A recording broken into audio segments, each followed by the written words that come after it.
Hello students, इस video में हम क्लास 10th की एक्सरसाइज 5.3 के 8वें क्वेश्चन को हल करेंगे। तो देखिए क्वेश्चन है, उस एपी के प्रथम 51 पदों का योग ज्ञात कीजिए जिसके दूसरे और तीसरे पद 14 और 18 हैं। तो सबसे पहले आपको जो जो दिया गया है आप उसे नोट करेंगे। तो देखो हमें दिया है कि एपी का दूसरा पद 14, यानी कि एपी के दूसरे पद का मान 14 दिया हुआ है, तो आप A2 बराबर 14 आपने लिख लिया। इसी तरह तीसरा पद 18 है तो A3 बराबर 18। अब हमको इसमें प्रथम 51 पदों का योग ज्ञात करना है, इसका मतलब आपको S51 ज्ञात करना है। तो जो इन्फॉर्मेशन हमें दी हुई है उसके बेस पर हम आगे बढ़ेंगे। तो सबसे पहले हमको दिया था कि AP का दूसरा पद 14 है, तो हम nवें पद का सूत्र लगा रहे हैं और उसमें दूसरा पद ये निकालने के लिए n बराबर 2 रखेंगे सूत्र में। तो देखिए हमने यही किया है, an बराबर a plus n minus 1d, इसमें हम n बराबर 2 रखेंगे तो हमें मिलता है A2 बराबर a plus 2 minus 1d। a और d आपको इस क्वेश्चन में नहीं दिया हुआ है तो आप इसे ऐसे ही रहने देंगे।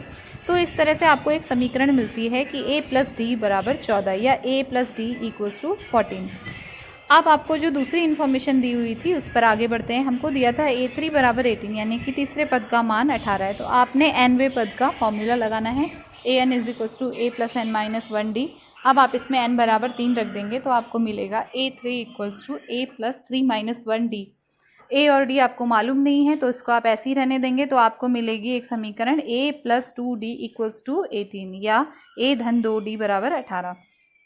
अब क्योंकि हमको ये दो समीकरण मिली हैं और हमको इस क्वेश्चन में ज्ञात करना था 51 पदों का योग, तो योग के सूत्र के लिए आपको ए और डी दोनों की आवश्यकता है। तो आप सबसे पहले ये दो समीकरणों को हल करके ए और डी निकालेंगे। तो इन दोनों को हम एलिमिनेशन मेथड या विलोपन विधि से हल करते हैं। इसके लिए दोनों समीकरणों को हम घटा देते हैं, क्योंकि देखिए ए का गुणांक इसमें समान है तो हमने सीधे घटा दिया है। मैंने समीकरण 1 में से 2 को घटाया है, आप चाहें तो 2 में से 1 को भी घटा सकते हैं। तो देखिए a plus D equals to 14 हमने घटाया, इसमें से a plus 2d equals to 18। तो नीचे सभी चिन्ह बदल गए, तो हमको a से a कैंसिल होता हुआ दिख रहा है और d में से 2d आप सब्ट्रैक्ट करेंगे, आपको मिलेगा minus d is equals to -4। अब यहाँ देखिए दोनों पक्षों में माइनस है, ऋण है, तो वो कैंसिल हो जाएगा और d बराबर आपको मिलेगा 4। इस d के मान को आप किसी भी एक समीकरण में रखकर a निकाल सकते हैं और a बराबर आपको मिलता है 10। अब आपको a भी मिल गया है और d भी मिल गया है। अब आप सीधे n पदों के योग का सूत्र लगाइए, Sn बराबर n/2 2a plus n minus 1d। इसमें आप सभी मान रख दीजिए, n बराबर 51 रखेंगे, a बराबर 10 रखेंगे, d बराबर 4 रखेंगे और हल करेंगे। हल करने के बाद आपको S51 आसानी से मिल जाता है 5610। ये हमारा आंसर है। और यदि इसको हल करने में आपको कोई दिक्कत आ रही हो तो आप वो मुझसे पूछ सकते हैं।